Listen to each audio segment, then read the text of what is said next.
Listen, germs, welcome back. All right, we're gonna play some sick jams. All right. Well, welcome back to Independent Incidentals. All right, man. All right. We're gonna be playing the hits, man. We're gonna play some dead rock for y'all. Yeah, baby.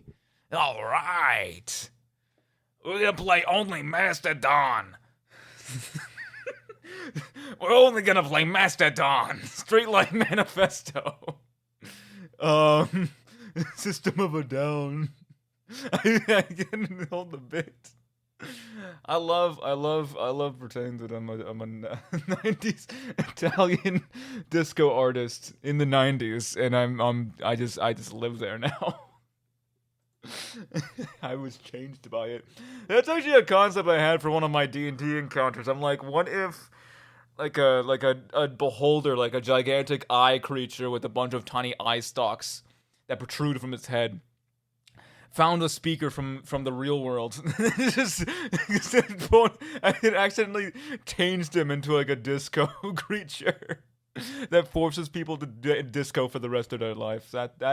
That's the idea I've had recently. It's kind of like Medusa, except if turning people to stone just made them dance eternally, right? That's not a bad idea either, if I'm being honest. The second idea is a free idea. The first idea is mine. Sorry, you can't have it. You won't even know how to make the mechanics work. You don't know D&D like I know D&D. That's a lie, actually. I've barely read the books. I just do what's fun. Isn't that what really play is all about? And we'll talk all about that. You and me, we're just in the void right now, but we'll talk about that in the show right now when I'm transported into the live environment where people can hear me right now, live. But you can't hear me right now. You're listening to me in the past. I'm in the past. Help me. I won't exist when you're listening to me. Don't you realize that, idiot? That's how time works. You're just listening to the reverberations of my voice. Sorry, I didn't mean to call you an idiot. You're actually very intelligent. I just get a little heated. Oh, what am I gonna do? Oh, what am I gonna do? The people are wishing for me to come back with guns a-blazing, and my hands swinging, and my forehead twitching, and my eyebrows crunching. I don't know. It's getting away from me now. Point is that people are expecting a whole out ball out, but I don't have anything to really give. But you know what I will give? I'll give my all. That's what I will give. Because you know what you can't spell all. You can't. It's you all. It's so stupid. What am I saying, man? I was gonna say you can't spell y'all without all, but it's just a contraction of you all. I'm not built for this, man. I'm not built for wordplay. You gotta cut me a break. Oh, no. A lot of people were talking to me about how, the episodes haven't been uploaded yet. Well, how about you edit them, huh? Yeah, that's what I thought. That's what I freaking thought. No, but they're gonna get uploaded soon. Don't worry. You're gonna be listening to this. I don't know who I'm talking to. I should be saying this in the actual broadcast.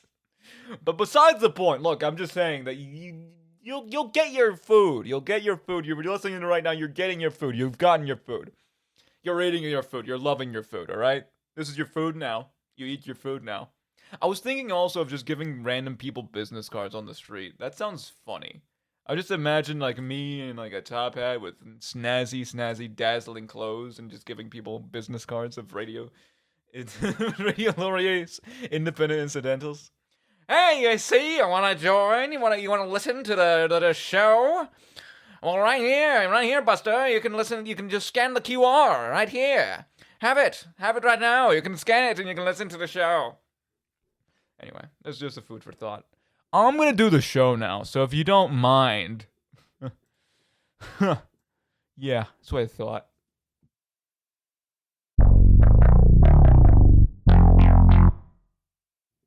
Ladies and gentlemen, welcome back to Independent Incidentals. Welcome back, everybody. I'm your ever-faithful host, Dominic Mueller, and today we'll be going through a whole menagerie of different topics, because I was sick! Yeah, there we go. Hey, yeah, the COVID crud, as my sister called it. The COVID crud, you call it. Okay, that's fair. You know what? Valid. It's valid. But let's first talk about what happened. Let's get some more context. I'm so sorry, you guys. I left you alone for 3 weeks. And you know what? I'm sorry. You guys deserve more as my faithful fan base, and I just left you out to dry, you know? I'm kind of like a father figure to you all, and I just kind of... Your favorite video game show host on RadioLaurier.com left you for 3 weeks. And you know what? It's not my fault. Classic YouTuber apology. It's not my fault, okay? I didn't do it. I didn't want to. Well, let's quickly recap what happened. Okay, so normally I do it every second week, every Wednesday at 3, right? That's the normal schedule. That's the normal primo schedule. Actually, I think is it at 3? No, it is at 3. Yeah, it is at 3. I don't even know my own schedule. That's how much this show means to me, I guess. So 3 o'clock usually, yada yada yada. You know the drill, right? I was planning to do the show this week anyway, even though this new studio has been set up for quite a while. So it didn't really matter about the studio itself. That I will not blame. What I will blame is the COVID crud, as my sister called it. The COVID crud. What is the COVID crud, you may ask? Well, when you go to a convention, the con, not the COVID crud. What am I talking about? The con crud. The convid crud. It's not COVID. Don't worry about it. I didn't get COVID. I just got a nasty little flu during my expedition with my sister to Dashcon 2. Yay. I went to Dashcon 2. It's so interesting. Just the idea of going to a convention that's mainly built for Tumblerinas, I think they're called. Besides the point, I guess I'm a part of them now. I guess I invoked the ritual of their tribe, and now I'm a part of them. So that's good. But I'm back. I'm in the new studio now. It's so cool. It's air-conditioned. You can hear a little bit of echo, because if you've seen on the video, there is no actual padding that is set up at the moment. So there's a little bit of an echo. But that doesn't matter too much, because we're just having fun, you and I. We're just having fun right now, so it doesn't matter. It doesn't matter. We can still have fun even though I'm echoey. Please. I'm sorry, okay? I tried my best. I'm sure you'll forgive me, though, right? You are all my adored fans who I love and cherish as if they were my own children, and it's definitely not weird, not cult-like, definitely not 100%. So, you can hear the echo. Fun. There's Lightning McQueen that's been a bit disemboweled, a little scalped, perhaps. His eyeballs are kind of dangling out, as you saw in the video as well, I presume. But you know what? Hey, look. Here's what I wanted to do recently, right? I've been kind of neglecting the whole ecosystem around my general space of video game. So what I'm deciding to do now is to do a little news segment. New segment time. New segment. Ba ba ba ba ba ba ba ba. I wish I had like a cool news anchor thing, but all I got is this. New segment. New segment. Hold on, let's see if they got a better one. News segment. News video game news. All right, man. All right. What is in the games news today? Well, we got a few news objects to talk about during my 3-week-long hiatus. The first, most important one is the Stop Killing Games initiative reaching its goal.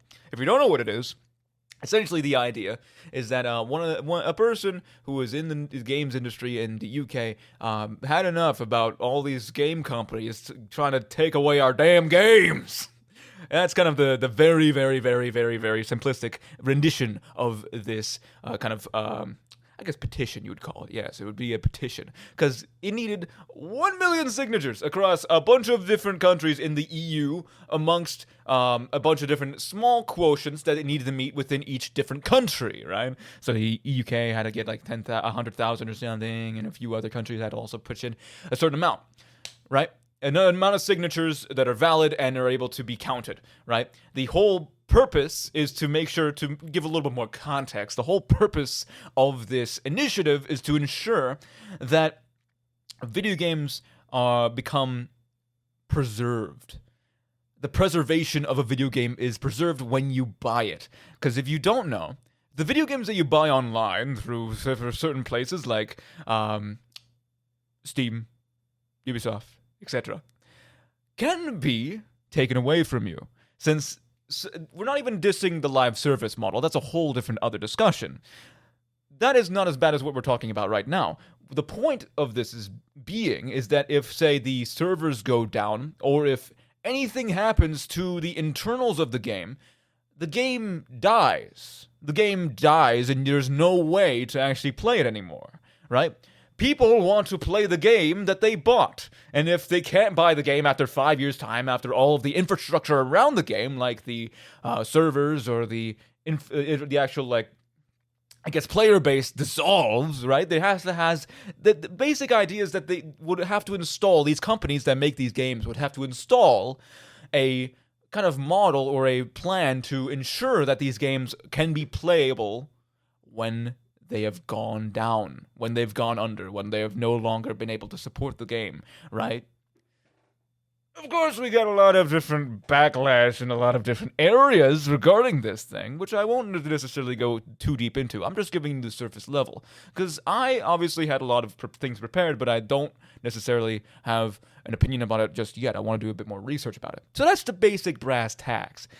What I can tell you about, though, also, CSGO gambling is back on the rise. Why? We have gambling, right? Which is you giving money to possibly get more money, but also the possibility to get no money. Take that idea, turn it into a non-fungible format, such as, video game skins, decals on your guns, different fun things like that, cracking loot boxes, cranking 90s on CSGO? Couldn't be. I personally hate online gambling, and I further hate the idea of CSGO gambling as a whole. There's a whole CoffeeZilla video if you want to watch that. It's very well done, very well researched about all the entire ecosystem around this stuff. There's so much story and so much meat on this bone that I could talk about. But the main thing I want to talk about is just the idea. The idea that literally so many... society is going to go under, man. I'm telling you. This is terrible. This is genuinely... Like, imagine you have a 13-year-old child, right? Who decides to, with their own money, or even your own money, the parents' own money, attempts to steal your money and purchase ones and zeros on a computer game that literally could go up, and it's literally you're letting your kid play stocks. You're letting your kid play stocks, but worse, because it's like there's no ecosystem here, man. Don't even get me started with the actual like offline stuff, because this is where kids get pulled in, right? They watch their favorite YouTubers cracking open cases and then selling them on third-party websites, which then get auctioned off and could get sold for more money, right? There's very few that actually check your credentials on whether or not you're 18 or over, which is absolutely absurd to me. Where are we going with this? I don't know. Just watch the CoffeeZilla video. It'll clear up everything, and tell him I sent you. Or don't. I really don't care. So, what is the topic today? I thought we were going to do another, what did I call it again? The Missing Miscellaneous Episode 3. Missing Miscellaneous Episode 3 is the sub-series I run that I talk about random stuff that I've just been doing and I've been engaging in. So it could be something that's a little bit more less niche. It could be something that's less niche. It could be something that's a completely overarching topic. But it will always lead back. It'll always lead back to something a little bit more homegrown, if you know what I mean. So, what are we talking about today? I think the main talking points we're going to talk about is fantasy genre. I called this episode All Roads Lead to Tolkien, which is true in a sense. But the first topic I want to get under my belt is reading habits. How do you read, audience? Do you read with book? Do you read digitally? Do you read audiobook with your ear holes? It's really up to you personally. It's all in your personal preference. But what I noticed a lot, the trend of comp-sci students, surprisingly, are on either polar ends. Literally, I don't think I've met a single person who is a comp-sci student and listens to audiobooks. First of all. Second of all, they either love reading or they absolutely hate reading physical books. There's no middle ground on this. Either you love reading physical books or you absolutely hate it. It's kind of like a horseshoe, right? You're either so consumed by digital spaces that a book in the flesh world, and this is my view of what people believe. So if you disagree with my take and why you read ebooks, please let me know. But you're so consumed by like digital spaces that like the meat space, the flesh world, whatever you want to call reality, is too alien. So you just don't like the tactile feeling of picking up a book anymore because it's not like, it's too old for you. You're new, you're hip. Yeah, all right. Right? Or you're so exhausted by using computers and all that kind of stuff that something analog, you having to flip through pages, is actually, novel. You see what I did there? A novel? Because you're flipping, it's like a novel, you're reading a novel. And I exist in the second camp, no doubt. But more on the basis of like authenticity. Like, I like how cinephile, cinema nuts, whatever you want to call them, demand that there's a theater. That the theater is like a prime place to watch a movie, I exist in the camp of, reading a book is the prime place to inspire imagination, right? It's not only you're just creating a world in your brain, but also you're trying to create ideas, concepts, relating them together.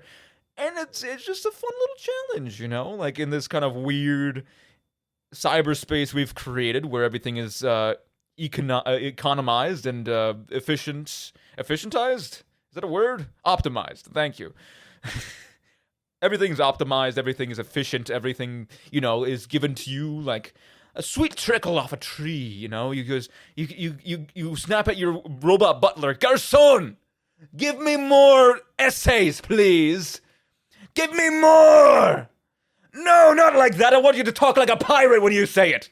God, you don't get anything right. I prefer to do my own stuff, I prefer to do my own thing. Audiobooks and ebook, I just can't do them. I'm sorry. It's too taxing on me. Like I feel like if I started listening to audiobooks and reading ebooks, I'd start to become a husk of a human being. Like I think reading is the only thing that really gives me life. It's the only thing that actually energizes me, or at least allows me to be a human being that's functional in this world. I don't know if you felt like that before, but that's what I feel like anyway. Like, I feel like if you give yourself too much, like, I've given myself too much to the ecosystem already. Like, I've divulged in video games, I go on social media, all that blah, blah, blah, junk garbage that's entering my brain. So if I add any more junk garbage that's entering my brain, then I will not think of it anymore. I'll become autonomous. I'll become nothing. I'll become a speck on this globe that we call the Earth. So, I will stick to my physical books. But if you have a different opinion, please let me know. I'm so curious. Anyway. A real physical book that I've been reading recently is the 2 Towers. I think it's just called Two Towers. Besides the point, it's the second book in the Lord of the Rings series. I guess third if you count the Hobbit, but we don't count that right now, right? I read that like 5 years ago. Yeah, it was in 2020 when I read The Hobbit. It's so interesting. So, essentially, Tolkien, I think what I have to remind myself a lot when I'm reading the Lord of the Rings series, especially when I'm trying to get through, like, it's very slow paced. And I have to remind myself that for this time, Tolkien was revolutionary. He was like out of the box with a lot of this stuff that he was adding to the fantasy genre, right? A lot of simple folks are put into an adventure they have to struggle through, and they're actually changed by it. Rather than just becoming a heroic idiot. They're not pulling the sword out of the stone like some stupid idiot who was just given in prophecy. No, these people are actually fighting against something and are going through internal conflict. That was revolutionary for the time, I'll let you know. There's not a lot of stories that go through that were fantasy novels specifically, right? Well, that's the thing, right? It wasn't really fantasy. A lot of this stuff, again, was pulled from his history as a linguist and a historian. Tolkien was the one who did it first, in a sense, right? He was kind of one of the first pioneers of fantasy as a whole, understanding elves and dwarves and living on a cool planet called Middle Earth and, you know, all the different stuff that goes along with it, right? He was one of the first people to do it. I'm not saying he was the first, because I didn't research that part, but I'm saying he was the one of the first. He was a linguist as a historian, as we know. He knew not only the lore of these mythologies he pulled from, but he also knew how they would grow and blossom and how societies would be built and fall and all these different intricacies that he was building when he was creating his world, right? He was one of the first world builders in a sense. He was like kind of engineering what he wanted inside of a world, which was really interesting. He had a whole different like knowledge base for all this kind of stuff. It's so cool, right? So this is what I have to tell myself. I don't know if I'm coping or this is the thing, right? I don't know if I'm coping or not, because it's like I think this stuff is really cool, but at the same time, you can't talk about a grassy knoll for like 3 pages, please. Just let me go. I want to hear about how Gandalf got back and became Gandalf the White, please. Sorry, spoilers. It's 100 years old. I think that's fine. I don't think I have to worry about spoilers in this context, because I think people know that Gandalf fell into the pit and became the white one, the one with the white robes instead of the one with the gray robes. You get me, right? He also had like a bunch of different things too. Like he had economies built. He had like different heritages built. He had a whole society. He had like languages and like poems that were written in Elvish and stuff. Like how does one do this, right? It could have just been a growing fascination. Obviously with his history as a linguist, right? He knows how languages were built and are fundamentally grow and change, right? But also it's something that he kind of grew up in, not only from his passion and later in life, but also from his childhood. I was researching a little bit about this, and he apparently had 2 cousins back when he was like around 11 years old, who made up a language called Animalic. I say language, but it's really just a cipher in a sense. You map every word to an animal. Like, for example, I believe the phrase "you are an ass" is like otter nightingale 40, right? Because the word the word ass is referring to a donkey, which in this case in Animalic is 40, right? The word 40. So basically, you map every single word to an animal. That's essentially it. People outside of this joke obviously found this childish and a nuisance, but it was essentially a form of play between children, right? It was just like throwing the old ball around, but more, I'd say not necessarily intellectually, but more so just, passively, hypothetically. It's kind of in this fun, hypothetical space where we can play around and pretend that Animalic is a real language, that kind of thing. I think this is very important for people. This is like what I feel like this is obviously one of the fundamental elements in his writing that led to his success. this kind of still childlike wonder that still permeated inside his very being, even after his service to the war. Right? He was also a part of he was conscripted to the UK army, right? Or is it the I don't know. It doesn't matter. Point is that he served on the front lines, and that was obviously a part of his experience too, right?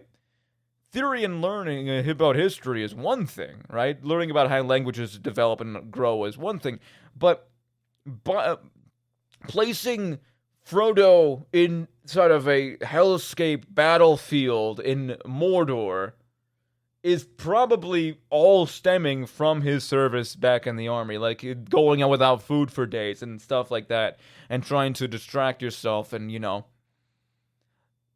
The interesting thing I find a lot of in specific moments in the scene is when like the company or like when specific characters are walking together. They start out very cheery, right? When they go to the palace after I think Frodo gets nipped by one of the Black Riders, right?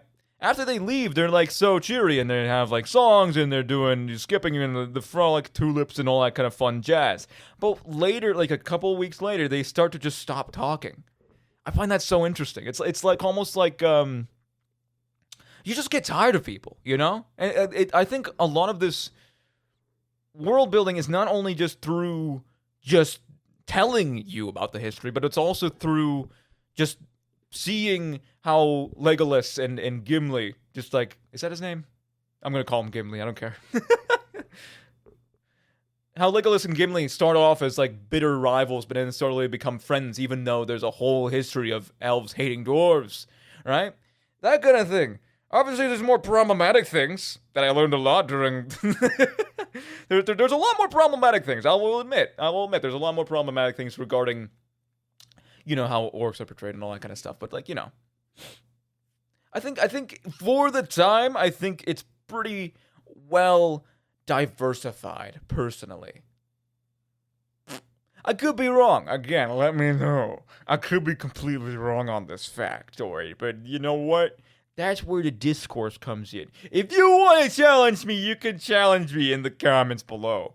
Right now. I don't know, you can just find them.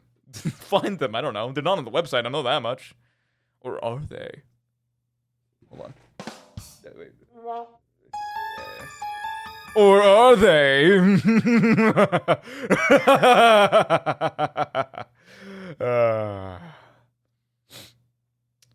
I think The Hobbit specifically is an example of a story that exists purely on its knowledge, right?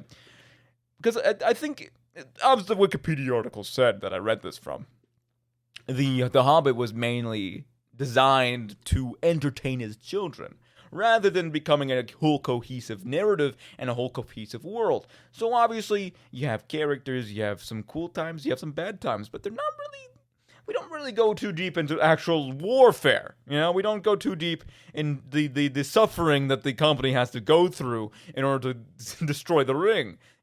This stuff is sort of played up a little bit more softly, a little bit more, kid friendly. To be fair, I was around 15 at the time, which is probably good for me. It was good I started with the Hobbit, I'd say, because if I started with the first book of Lord of the Rings, I'd be extremely bored, and I wouldn't have any patience to finish it. And I think this kind of goes back to why I read physical books compared to audiobooks or ebooks. It's so much easier, I think, to pay attention to something that's actually in front of you, rather than something that's on a screen or something that you're just hearing, right? It's because it's all about the amount of work that you put in comparative to the amount of work the amount of value that you're getting out of it, right? If you think that something is important to you, you'll internalize the thoughts and you'll try to work to get it, right? You will continue to strive towards that goal. But if it doesn't matter to you, you're just going to tune it out. That's why I listen to podcasts. I don't listen to podcasts to get some deeper meaning to life. Like, that's what a show is for, right? That's what art's for, right? That's why I play the games like Disco Elysium. No. I think most importantly, I think just I don't think it's even to do with attention spans necessarily. I think it's mostly to do with the fact that people don't want to put that much effort in, right? If people can focus intently on things that they love, right? But that is mostly things that we have commoditized, commoditized? Whatever, things that we've merchandised, things that we've kind of grown out of ourselves and we've put on the market, right? I'm becoming a philosopher. I want to let you know. I'm truly I'm growing a beard as we speak. I think I'm starting to get white robes. I have a book in my hand for some reason. I'm pointing at the sky. I don't know what's going on. You damn kids and you damn not listening. Back in my day, we cared about things, God. So, I'll stick to my physical books. But if you want to get into just cataloging your books, and obviously, look, I'm not dissing necessarily you reading ebooks or audiobooks. They have their pros and cons. They're more portable. They can be easier accessible. You can actually listen to audiobooks when you're walking or when you're running and stuff like that. Like, obviously, there's a place for them, right? But I think there's also a place for physical books, and it's sad to me when I go into a library where there's only like 5 people in the shelves, and there's like all the people on the computer. And this is coming from a computer science student, so this is bad. The world is truly screwed when the computer science student starts having radical views. But if you want to get more into actually reading books, I would recommend, this is not a promo, by the way, because that's not my contract. You can go to a little website. There's obviously there's Goodreads, which is like fine, but it doesn't really give you all the statistics. If you want a real gamified version of all this kind of stuff that kind of drags you in a little bit further deep, I would recommend Storygraph. Storygraph is a fantastic place. I love Storygraph so much. Mainly on the premise that it basically aggregates, it takes in all of the information of all the books that you've read, and it gives you a breakdown of all the different genres that you read. It's very interesting. I like it a lot, right? It gives you statistics about your genres. It gives you statistics about how much you rate stuff. It gives you statistics about pretty much a lot of stuff. And it doesn't give, here's the thing. There's a paywall, obviously, for some things, but it gives you everything that you need with the free version. So you should just get it. You should just have it. You can track your reading time. You can have a Duolingo streak on it if you want. Like, you can have like a little like Duolingo streak. Like, it gives you like a little timer, and or like a little counter, and gives you like +1 for each day that you read a specific amount of pages that you set. It's self-set too, so it's great. It's a great way to just get back into reading and getting back into the full swing of things. That's my little 2 cents though. If you want to add me on Storygraph, I'm glad you asked, of course. If you want to add me on Storygraph, it's the same name as everything else I go on and go by. Go by Dermonic, of course, DERMONIK. If you go to Storygraph, you can find me there. It's very fun, and you can see everyone's progress, and you can even do, if you have other people who read with you, you can do cool reading clubs, and you can talk about the book on little forum chats and stuff. It's cute, it's fun, and I think it's a little indie thing. It's not truly like it's definitely not as big as Goodreads or anything like that, but it has a pretty solid base around it. I think that if you want something that goes a little bit more further out and beyond Goodreads, then definitely give Storygraph a try. Anyway, I think the moment you've all been waiting for, Dashcon 2! Dashcon 2! First of all, why is it the second one? Why happened to the first one? You don't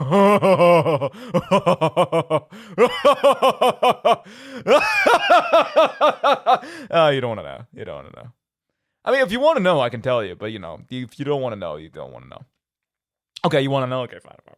Basically, the idea behind Dashcon, first one, was the idea of a convention that specifically targeted Tumblr users. If you don't know what a Tumblr user is, you haven't been on the internet, my friend. So you have to get back on the internet.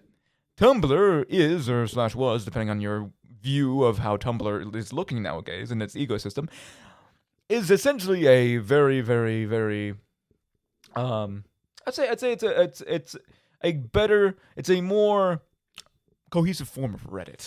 I hate using Reddit as a comparison, but it's like it's essentially a form. It's a board. It's like a little form board where you can see all the different little topics and things and little niche fandoms that people could be a part of, you know. And obviously, back in its heyday, there was a bunch of fan art. There's a bunch of jokes online. It was essentially almost as big as Twitter in a sense. Oh, maybe not, but it was pretty damn close. It was like a very, very popular thing. And then they got rid of porn. Besides the point, look, this was before that happened. This was during the heyday, 2014. We're back, right? 2014, there was a whole stint about how there was going to be a new convention for Tumblr users. Whoa, it's called Dashcon. Crazy, right?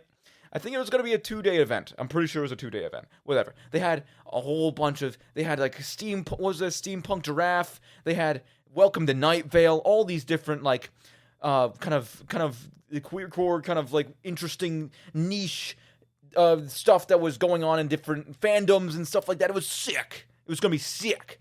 And then they didn't have any funding. And then all the people they invited started leaving. That's not good. So it just kind of turned into like a bit of a hayfire, and then a bunch of people obviously got their lick of fun by beating the horse while it was down, in a sense, right? It was already down. They were not doing well. They kind of scammed everybody. Big whoop. And then people started saying that because there was a whole thing about there. So basically, the idea was that there's a ball pit. Whoa, right? A convention with a ball pit. And then you went to the convention. It was literally like 2x2, and it wasn't inflated all the way, and it didn't look that appealing. And it was a tiny little. It didn't look good. It didn't look good. I'll tell you that much.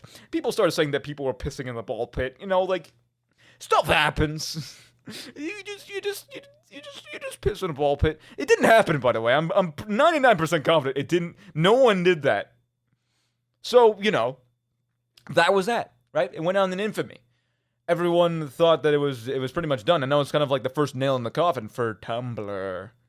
And then obviously the porn bans hit, and then, you know, people stopped using the website for better websites like X, the everything app. Yo, at least I can draw my NSFW there. At least I can do that. It's the least I can do. Besides the point, right? So essentially, this entire, to be a little bit more realistic, this entire kind of meeting place where you could actually talk about cool stuff and different fandoms, different places. Like Undertale was extremely popular there. A bunch of other fandoms were extremely popular there, like Homestuck and other different places where like all these interesting people could go around and meet, which I thought was really cool. And it was sad when it left away, right? I was kind of bummed out about it. I was like, man, that sucks. Back when I was 15, which was the same time I read The Hobbit, which is very interesting. Anyway. So then what happened, right? Obviously it fell under. Then it started to rise a little bit back up. There was a bunch of influencers online who are more in the I need to stop saying queercore, but it's like the best way to describe it, right? The LGBT place, the meeting place, right? There's a bunch of people like Strange Aeons, which I used to watch back in the day, and a bunch of other people as well, who still were doing God's work in keeping this place alive and thriving and alive, right?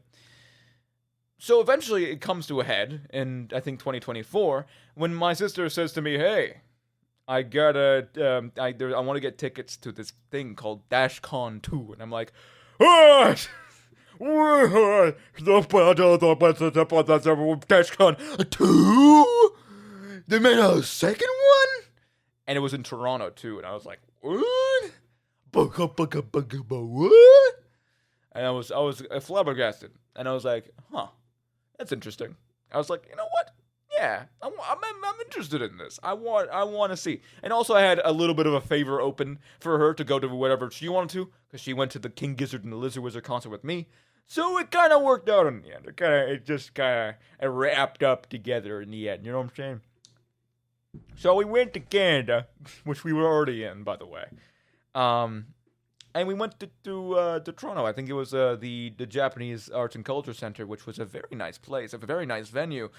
And let me just say, I've never seen any pictures from the actual event except for like one specific picture where they're in like a very crowded convention hall, and it was just like a lot of people were trying to raise money for it, and then they kind of just like dropped the ball or whatever. Besides the point, this one looked way better because they kept their limits. It was only 550 people, right? Comparative to, I believe Dashcon was over 1,000, I'm pretty sure. Dashcon 1 attendance.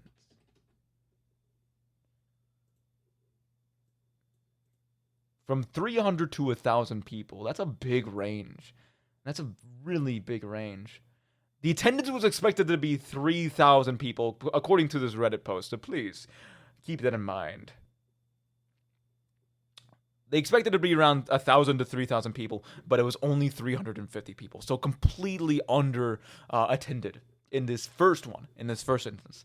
However, in the next iteration, my sister and I were a bit worried because we were like one of the first people at the front because it was like 8:30. It opened at 9:30, and we were just there, and we were like, what do we do? We're just standing here, and there's like a few people who are really cool who are talking about like Dante's Inferno and stuff, and I'm like, okay, I'm here. I just exist here, right? But then it started to pick up way into it. Like I saw there was like crowds of people at this one specific event, right?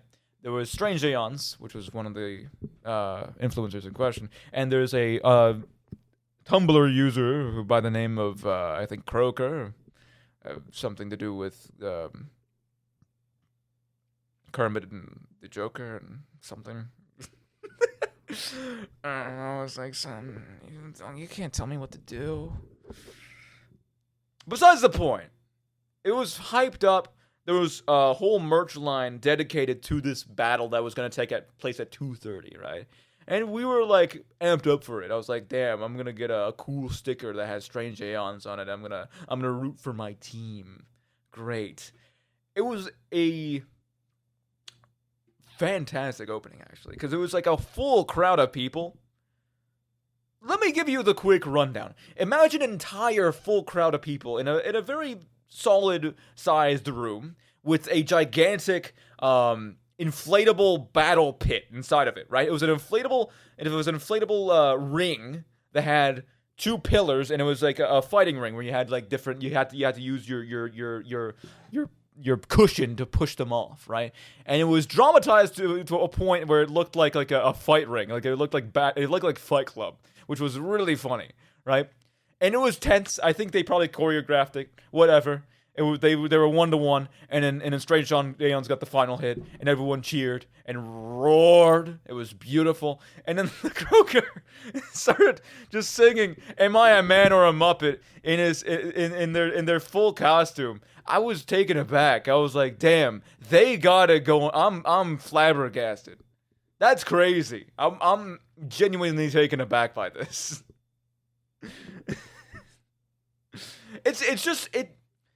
It should exist only in cringe, but it somehow ascends beyond it. I'm like, I should be like cowering in complete embarrassment right now, but I'm enjoying this. This is fun.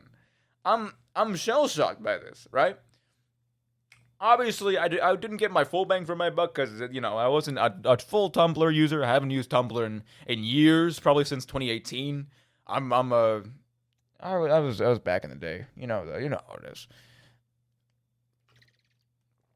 But I was taken aback, especially by all the costumes there. I was like, whoa, so many people. I was like, this is crazy. There's a bunch of Deltarune stuff. Because Deltarune just hit the shop, by the way. There's another little news announcement that I missed.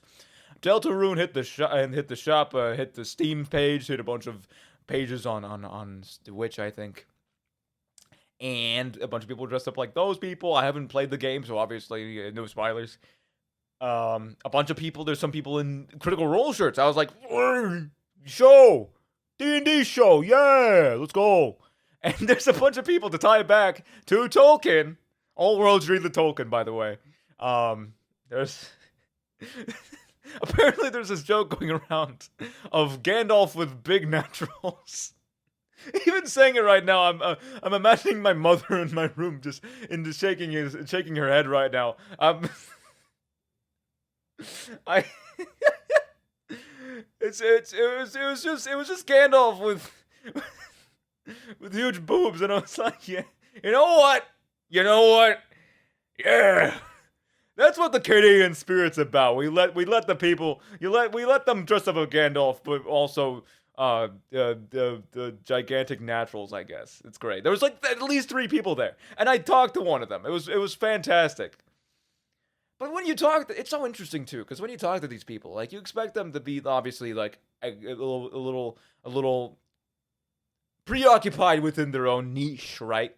They want to talk to you about their specific niche, whether that be starting with Homestuck or whatever specific book they're interested in, or even off. I've seen some off content. If you don't know what off is, you can look it up. Off game. It's a very, very niche game that was made in, I believe, no. I forget where that was made in, but besides the point, Mortis Ghost, look him up too. Fantastic. He makes such great art, honestly. And there's a bunch of people dressed up as the batter, and I was like, whoa! I took a picture with one of them. It was sick. They were so cool. I was genuinely taken aback. But like, they're just normal people at the end of the day. Like, I talked to them specifically, and they're like, yeah, I was thinking of doing this and this. I work at this place, Like, they just have lives, It's so interesting just to see all these people in this one specific place. It's so cool. But I think that's pretty much it. The last panel I attended was the Dungeons and Dragons panel, of course, regarding how to scare your players immensely, which I will enjoy and I will employ in a lot of cases regarding my players now. The bag fiend will come after you. Keep your bag of holding secure, please, God. Daniel, if you're listening to this, just know that Rosier is having a very, very, very apprehensive feeling about the bag right now. The bag is looking very, very mightily suspicious. Daniel, you have to be careful. You shouldn't let any creatures get in your bag. You don't know what they'll do with it. I'm just saying. Anyway. So, we're almost at time. I just wanted to give you a quick Disco Elysium update, because I played a little bit more of that game. Not as much as I would like to, obviously, because there's a big old backlog of games that I need to get to, and this game is still on my dang list. It's pissing me off, so I need to finish it, right? So, Disco Elysium. The game fully opens up, because the bridge got fixed. New place, new part of the map. I'm taken aback. And my burpees are getting worse. Help! I can't breathe.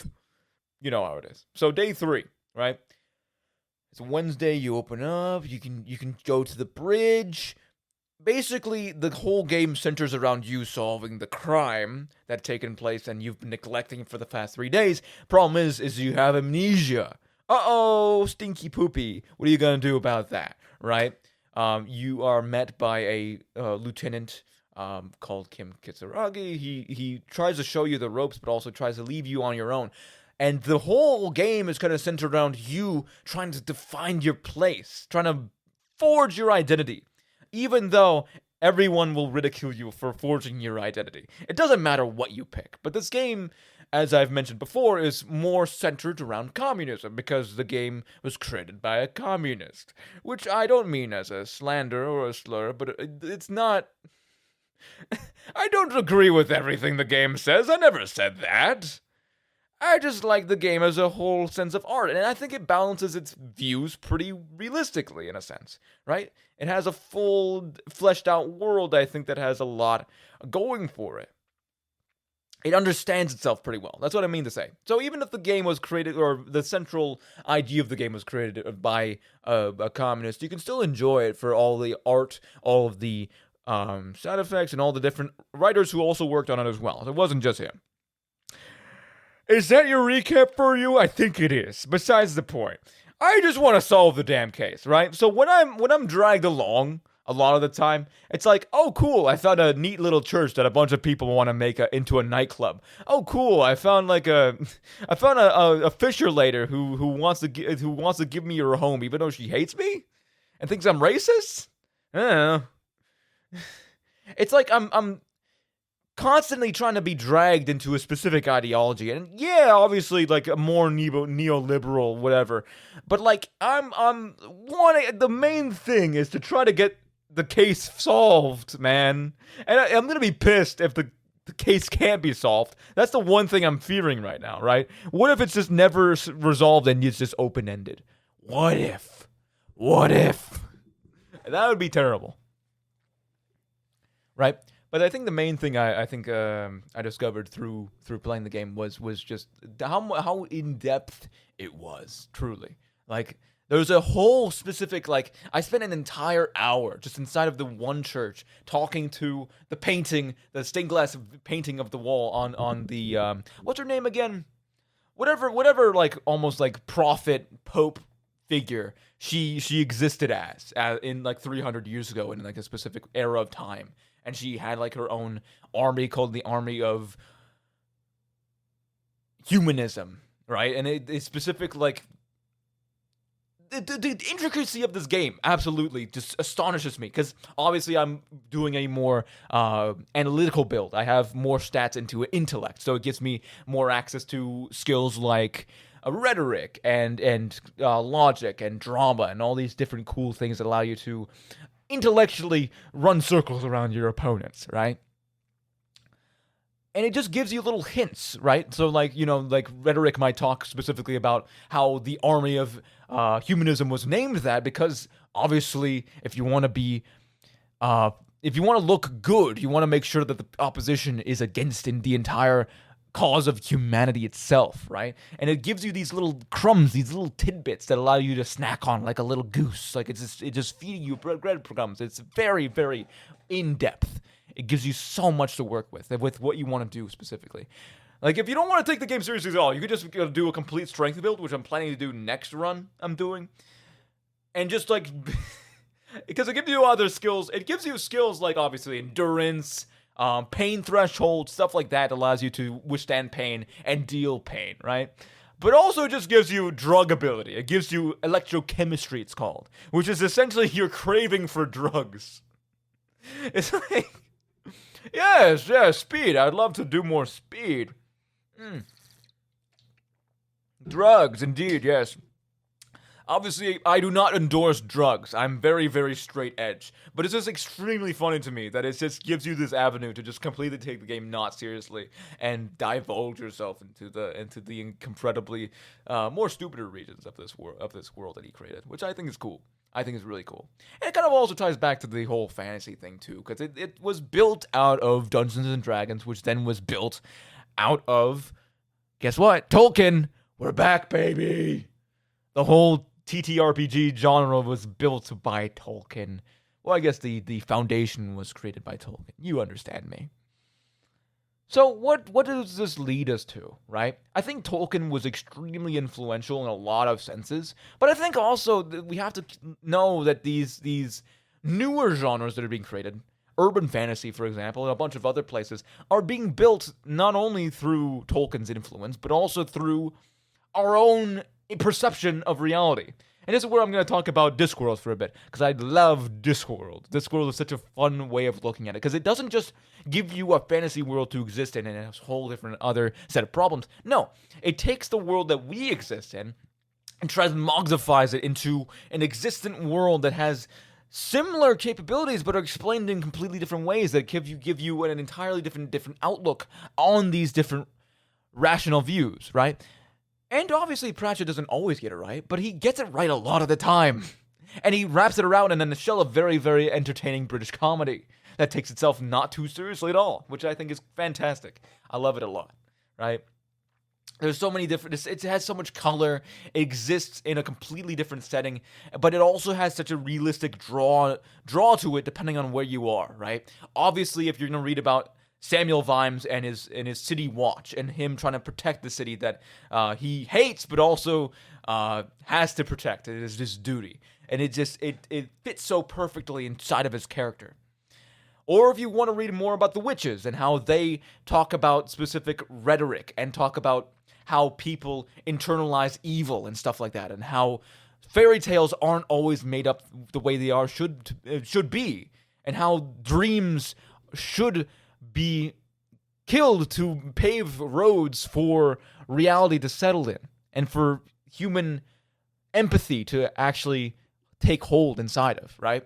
All these very, very complex issues are able to be unraveled and detangled. Even more broader, abstract concepts like gods and religion is completely, I think, not solved, obviously not solved, but definitely explained in a more digestible, more fundamental aspect through comedy, through satirization, and through the characters that he writes. Because they're not only funny, but they also have a very deep human aspect to them. If it doesn't make any sense to you, read it.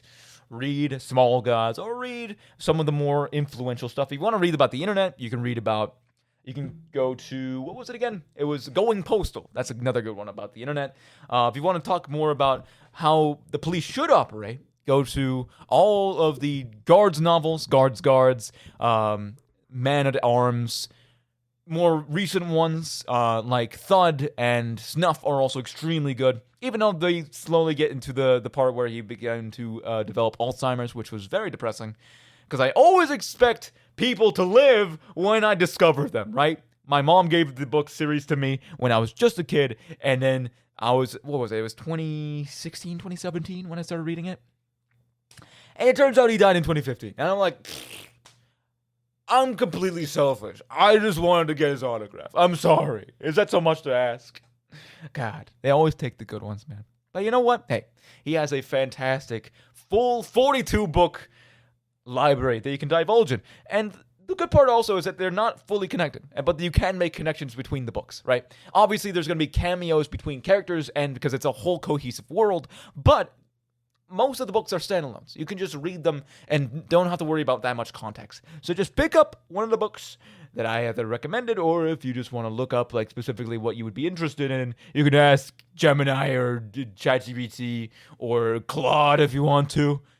If you want to get a cool refrigerator that spits out tungsten cubes, you'll get the reference. Just look up tungsten cube AI. You're welcome. But I think just reading is fun. I think it's good for humanity just to continue reading. Just keep knowledge, continue to not only take in nonfiction books, but also take in fiction. Because fiction allows you to take those ideas that you have and connect them together, right? They're not just meant for some fun childlike play, which what they were back in the day, but then they become something more. They become something intrinsically human. If you want to talk something about that, then you should read Hogfather. That's definitely a good book for you. But I think I'm getting a little carried away. Look, we're running out of time. I love you all. I hope you all have a fantastic day. And I'll see you in 2 weeks. Or actually, no, I'll see you next week, because I got to make up for last week. I don't necessarily know what I'm going to be talking about. I might be talking about Into the Breach, because I've been trying to get into that game recently, so we'll see how it goes. Maybe I'll get some guests sometime. We'll see. A lot of people are just taking a whole 2-month breather, which I completely understand. But I gotta keep going. So, I hope I'll see you all next week. And, is it Wednesday yet? I guess. Bye-bye. The Critical Role reference. An interesting way to end it. I don't know how I feel about that. I feel like I'm stealing from somebody. That's not nice. I shouldn't do that. So, I'll say,